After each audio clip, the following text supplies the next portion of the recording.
What is up, you degenerate pieces of shit? I am the cynical American, otherwise known as Dick Seeing Magic, and today I'm going to bring you a little bit of a discussion here.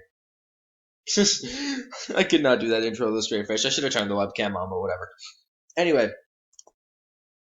Mega Capital G posted a video about 3 hours ago talking about how this guy top-8'd a regional with Kaiju Yosenju.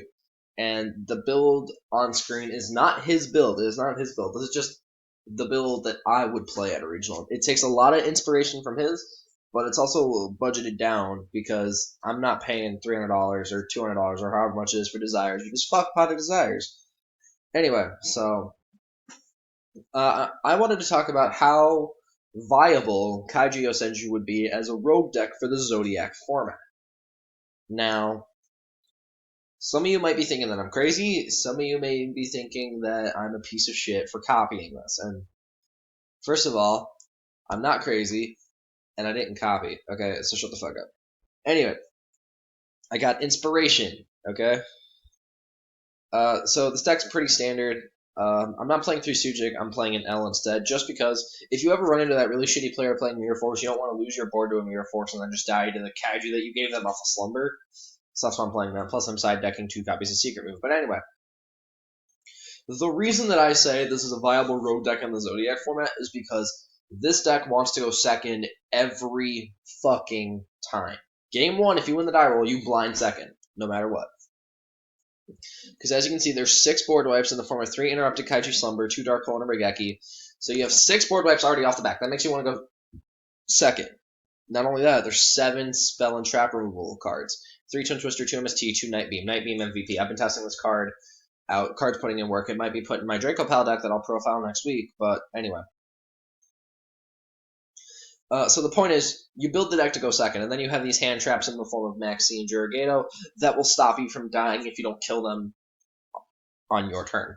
So, and plus, the deck can literally just throw 8k damage on board if you just have 4 Yosenju cards. Like, any 4 Yosenjus, as long as they're not 2 of the same and a tanky, that's the only way it doesn't work, because then you only have 3 Yosenju cards, you need 4. So it could be like 1, 1, 2, 2. You can go 1, 2, 1, 2, hit them, and then double Cowboy, because any combination of them, including Sujic, can get them to at least 6,400 damage, and then the double Cowboy will kill them in the main phase too.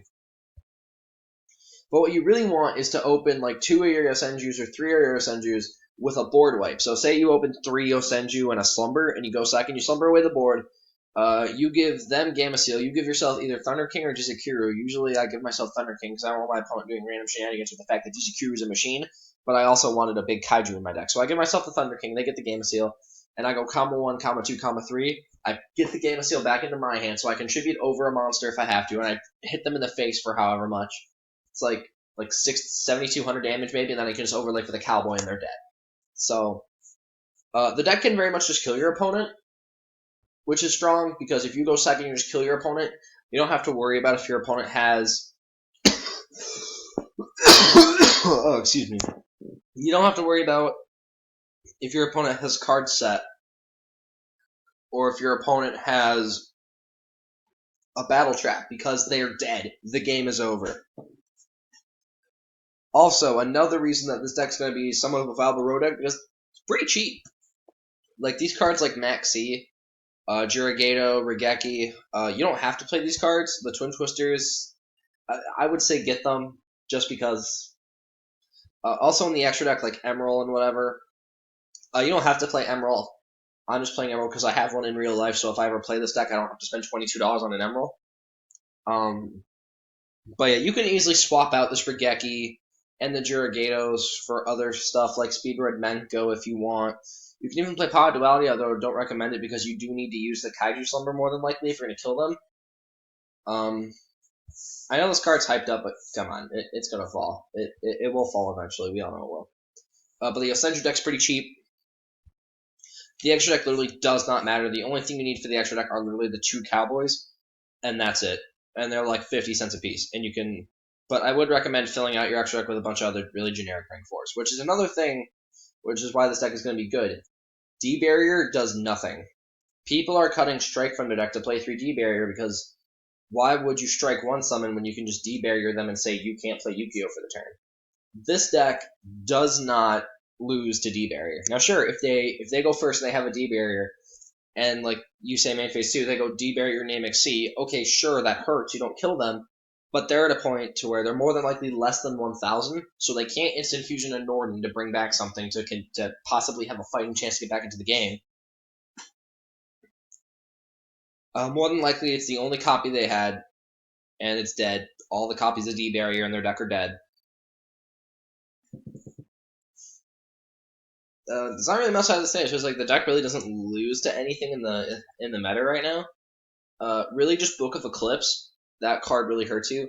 But at the end of the day, Book of Eclipse is going to net you 3 to 4 cards because all your monsters are going to stay on the field. And then during the end phase, because they were still normal summoned, it's going to flip. They're going to flip up and activate their effects, and they're going to go back to your hand. So you'll have a loaded hand. Sure, you're going to have to discard, but you're still going to have 6 cards in your hand. You're more likely to just kill them next turn. So, again, I need to emphasize that point. This deck will literally just kill them. Like, they will die on the first 2 turns. If you don't kill them on the first 2 turns, then you either brick or you're going to lose the game. You are very much 100% balls to the wall aggressive. But the side deck here, you'll see the side deck has 10 traps. This is for going first. If you win game 1, your opponent is more than likely going to make you go first. So what you do is you side out your 3 slumbers and your kaiju. So that's 8 cards gone. Usually I get rid of the maxis. Sometimes what you can do is you can just side in the whole 15. Like literally take out your 5 kaijus, your maxis, your duragatos.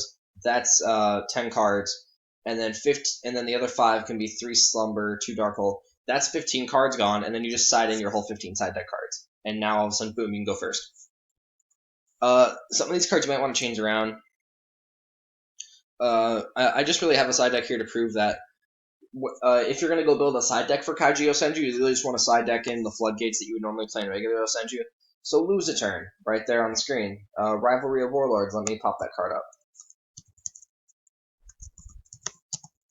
up. This card you can side deck because some meta decks are actually hurt by it. Sure, not many, but if they go for a play to like try to sneak in, like against ABC, if they go and make a Castel to try to out your stupid Kaiju, and you rivalry them after the Castle resolves, now all of a sudden they can only control Wing Beasts. So if you can't kill them, and they can't kill their own Castel, they literally just can't play. They can't summon any other monsters. Same thing with Paleo. Like, if they go to kill you with, like, a Cat Shark and Daigusto Phoenix, and they don't kill you because you have, like, a Jurigato or a Speed or Advenko, and then you just rivalry them on the next turn, now all of a sudden they have to pick between Cat Shark and Daigusto Phoenix. Usually they're going to pick the Cat Shark, which means now all of a sudden you don't have to worry about them boosting something else on the board to kill you. And the typical floodgates like Iron Wall. You could side Stygian Dirge if you wanted to stop the rank 4 decks. You could also side deck Flying Sea. That's a very potent card against the Zodiac deck. Flying Sea. There you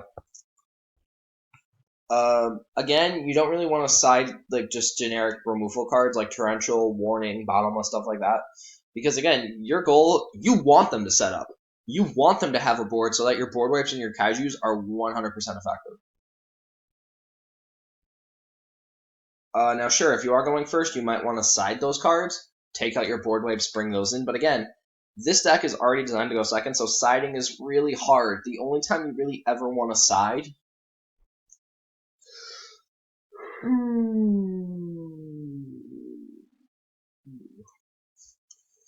Oh, excuse me. Again, it's only when you're going first, and still. Now, sure, if you wanted to, you can go ahead and side deck 15 purple cards, and just, like, literally just side a card of Demise package. 3 card Demise, and then just 12 floodgates, and take out those, which, honestly, if I can pick up card Demises, because this card, believe it or not, is actually really cheap. It's down to about, like, $8 right now, 8 to $10. So picking up a place that won't be that difficult, excuse me. So if you really wanted to, you can easily side deck 3 card Demise, and then 12 purple cards, and then you take out your kaijus, your maxis, your Jurigatos, and your board wipes. I would leave the spell and trap removal in just because it's spell and trap removal. Solemn Strike still really hurts, Warning hurts, Torrential hurts. Those if your opponent hits you with a well-timed Torrential, the game's over. Like, as a Yosenju player who's played the deck at multiple regionals, a well-timed Torrential has lost me games just because I no longer have a board state, and once you lose your board state with this deck, if you side deck into the Demise version, it's really hard for you to win. Sure, Floodgates can stall the game, but if you're not putting pressure on your opponent, like if you're not hitting them with a Sujic every turn, or if you're not hitting them with a Kama 3 every turn, they're just going to dirtle around and eventually find more damage than you, and then they kill you.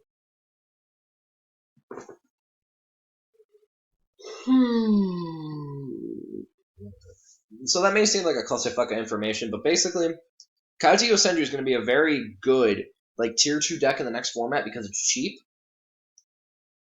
It wants to go second when all the decks in the format, like Zodiacs, Windwitch, Eidolon Artifact, DDD and stuff, like those decks want to go first. So being able to just already have an advantage, not even knowing what your opponent's playing, just knowing an advantage when you lose the die roll and they say I'm going first, you already have a huge advantage. Also, you can just side deck into Yosenju Demise. So they're gonna side in cards to beat your aggression. They're gonna side in Veilers. They're gonna side in